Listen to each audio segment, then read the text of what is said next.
Assalamualaikum warahmatullahi wabarakatuh. Halo pemirsa, selamat malam. Kita jumpa lagi di One on the Spot. Pemirsa, awalnya pasangan calon gubernur dan calon wakil gubernur Pilkada Jakarta ini memang tak pernah diunggulkan. Bahkan di awal juga sejumlah lembaga survei menunjukkan suara pasangan Pram Rano ini jauh di bawah mayoritas. Lalu mengapa bisa menyalip pasangan Ridwan Kamil Suswono yang diunggulkan? Malam ini kita akan langsung saja mendengar apa strategi selama kampanye di Jakarta dan apa yang akan dilakukan setelah terpilih menjadi pemimpin Jakarta. Langsung saja simak diskusi saya pada malam hari ini. Assalamualaikum, selamat malam. Waalaikumsalam. Bang Pramono Anung. Waalaikumsalam. Selamat dulu dari kami Terima kasih sebagai Arif. gubernur terpilih. Masih kita tunggu bulan Februari tentunya. Tapi sepertinya jalan ini sudah semakin lancar nih buat Bang Pram dan juga Bang Rano.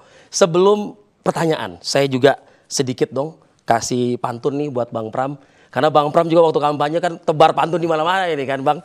Mohon dibantu dengan cakep ya Bang ya. Iya. Nah, pergi ke pasar beli semangka Bang. Cakep. Jangan lupa juga beli pepaya. Ganteng. Pramono Rano menang, siapa mengira. Cakep. Ditunggu Bang, janjinya buat rakyat, buat Jakarta menyala. Amin. Satu Terima lagi, kasih. boleh? Boleh dong, boleh. Beli bakso di pinggir jalan. Cakep. Baksonya enak, kuahnya sedap. Cakep. Janji di kampanye banyak bertebaran. Cakep. Awas aja ya kalau ada yang terlewat Bang. Cakep banget. Nah Bang, boleh dong Bang, kira-kira mengira nggak sih Bang?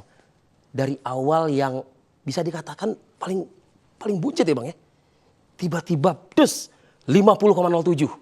Suara 2.180 sekian juta. Jadi yang pertama Arif, saya sendiri ketika dicalonkan, yang pertama saya tidak pernah mau sebenarnya. Awalnya tidak? Hampir 4-5 kali secara langsung Sampai saya 4-5 kali Bang? menolak kepada Ibu Mega yang mencalonkan saya.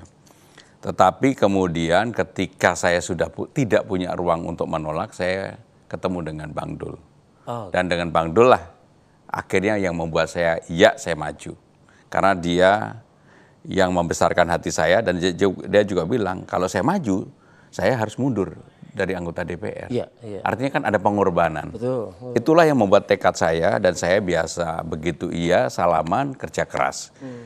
Ya tentunya di awal pasti kerjanya luar biasa. Karena survei saya pada waktu itu 0,1%. Buncit gitu loh ya Bang. 0,1% dari 10 orang, 1 orang kurang yang kenal saya pribadi. Itu terbukti ketika saya mendaftar di KPUD pada waktu itu. Yeah. Yang kenal pasti pakai baju merah, oh itu mantan sekjennya gitu kan. Dulu kan saya sekjen PDIP. Jadi betul-betul sesuatu yang semua orang bilang nggak mungkin, tetapi saya membangun optimisme dalam diri saya sendiri dan saya bekerja keras dan saya selalu mengatakan pada diri saya sendiri bahwa lawanmu itu bukan paslon nomor 1 maupun nomor 2. Lawanmu adalah dirimu sendiri. Karena selama ini saya selalu mengambil posisi dimanapun untuk bekerja keras.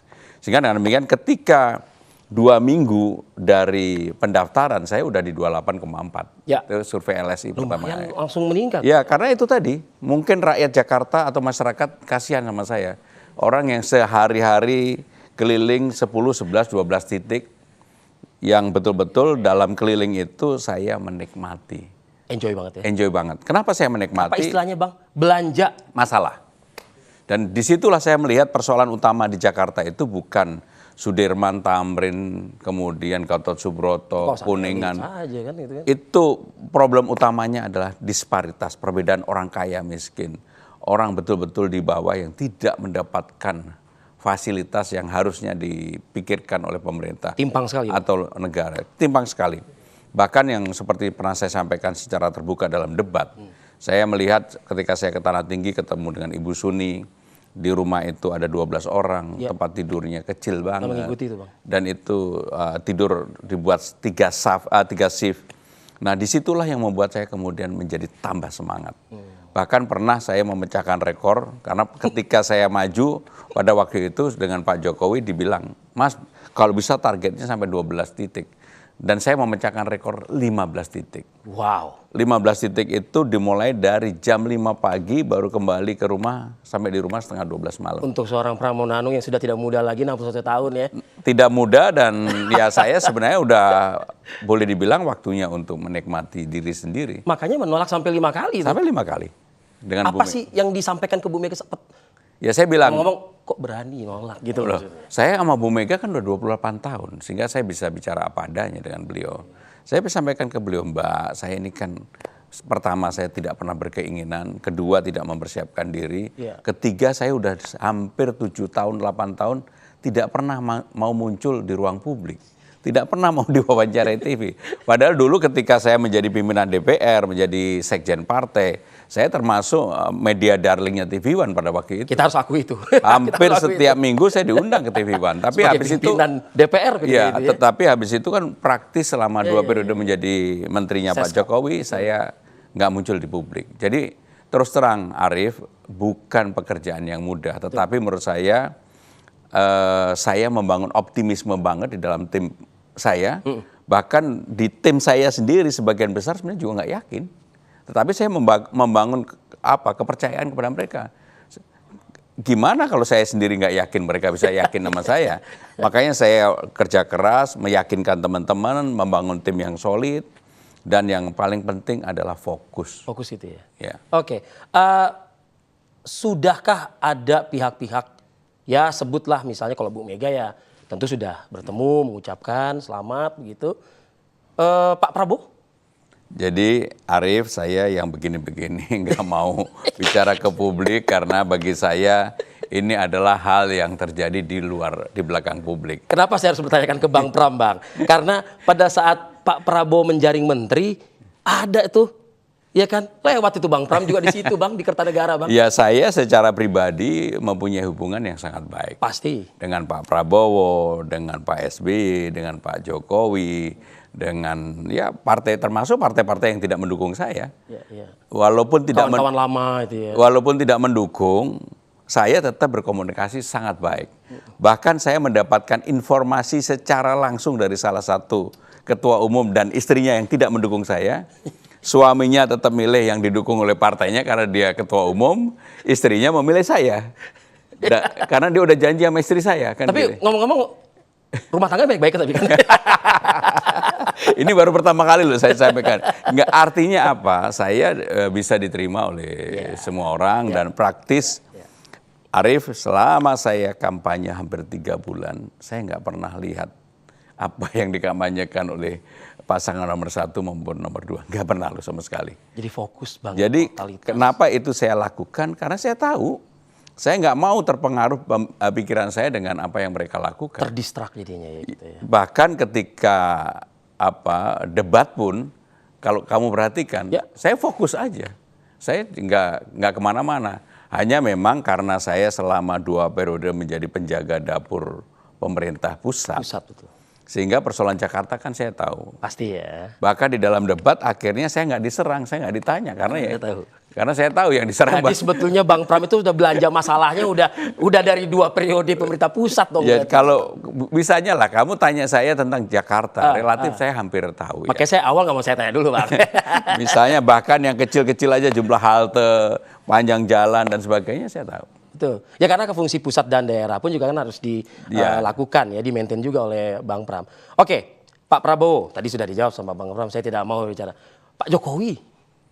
Ya pokoknya saya walaupun partai saya berbeda dan beliau tidak mengendorse saya, secara terbuka kan beliau mengendorse pasangan yang didukung. Saya tetap baik-baik aja. Oke. Ada ucapan selamat? Ya pokoknya saya nggak mau ngomong lah. Oke deh kalau gitu Bang. Kan Abang tadi di awal kan 0, lalu setelah mendaftar naik menjadi 8,4. Itu 2 minggu setelah mendaftar. 2 minggu setelah mendaftar. Oke. In the end 50,07. 2.180.000 lebih suara Bang Pram dan Bang Rano. Kira-kira dari usaha yang sudah tadi dilakukan oleh Bang Pram, gerilya di lapangan, belanja masalah, bahkan titiknya terus bertambah begitu. Apalagi yang kira-kira Bang Pram merasa ini kayaknya ada efek atau faktor seseorang nih. Anak Abah atau Ahokers? Jadi secara utama saya kan ketika udah 28,4 naik ke 35, naik ke 41, Ya. itu belum ada dukungan anak Abah maupun Ahoker. Ya. Ya Ahoker dari awal, tapi belum secara terbuka yang Ya. artinya apa? Ketika itu saya sudah punya modal yang cukup lumayan besar. Lumayan. Sehingga dengan demikian ketika kemudian saya berkomunikasi dengan Pak Ahok dan akhirnya mendapatkan dukungan Mas Anies, anak Abah, ya saya harus akui secara signifikan itu juga mempengaruhi pasti. Pasti ya. Pasti mempengaruhi. Dan yang paling saya senang kemunculan saya di ruang publik dan kemudian bisa menyatukan Ahoker dan anak Abah, Forkabi dan FBR. Nggak pernah yang namanya Forkabi dan FBR itu jadi satu. Minyak dan air. Nah, makanya saya dalam Pilgub Jakarta ini bersyukur sekali. Ya. Saya yang di awal sudah menyampaikan ke ruang publik bahwa politiknya riang gembira, secara rasional.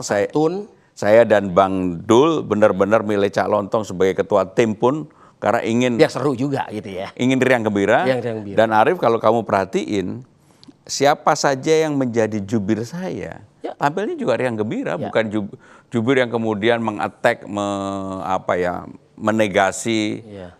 pasangan lain dengan cara yang keras. Betul-betul saya ingin riang gembira dan alhamdulillah menurut saya apa yang saya inginkan itu tercapai. Bahkan ketika salah satu jubir saya diundang untuk membicarakan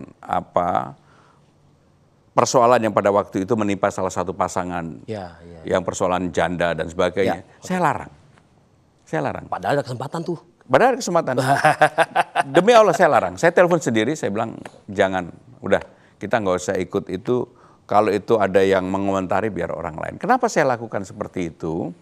Itu tadi karena saya ingin menggambarkan, mencerminkan bahwa dalam politik yang begini pun bisa gitu. Dan masyarakat Jakarta adalah masyarakat yang sangat rasional. Sehingga mereka juga kemudian merasa enjoy dengan, apalagi kalau kamu perhatikan ketika saya turun ke lapangan yang dulu saya nggak bisa joget-joget, jedak-jeduk cici, ya sekarang saya menjadi fasih banget kan gitu. Ini kira-kira kita minta joget nggak nih malam ini? Oke, Bang Pram. Ini yang juga sungguh menariknya sebetulnya Bang Pram dengan pasangan lain pun juga kan di beberapa momen juga menunjukkan juga kepada masyarakat sebetulnya. Saya suka banget tuh ketika seorang Bang Pram bertemu dengan Ridwan Kamil, di mana tuh ya? Ada Bang Rano juga. Oh iya, Itu pelukannya tuh kayaknya, waduh, lebih dari sahabat kali itu mungkin ya. Ya secara terbuka dan boleh di cross check kepada Kang Emil. Sebenarnya saya sama Kang Emil tuh hubungannya sangat baik banget. Betul. Bahkan saya jadi mentornya Kang Emil. Betul. Dan itu dinyatakan secara terbuka oleh Kang Emil sendiri. Iya, di saat pertemuan itu ya. Termasuk Dharma, saya juga. Bahkan di dalam debat waktu itu Pak Dharma bilang bahwa saya ini mendapatkan bintang dibantu oleh Mas Pram. Ya memang pada waktu itu. Jadi sekali lagi Pilgub Jakarta menurut saya bisa jadi role model daerah-daerah lain. Dan itu sudah ditunjukkan ya? Dan itu sudah ditunjukkan. Oke. Bang Pram kira-kira juga sudah mulai loh ya melisting, menulis rencana untuk nanti menjabat ya bila mana sudah dilakukan pelantikan pada Februari 2025. Ada semacam kayak tim transisi kabar seperti itu. Nah kita nanti akan ulas. Jeda dulu tapi Bang Pram, kami akan kembali saat lagi. Tetaplah bersama kami di One on One on the Spot.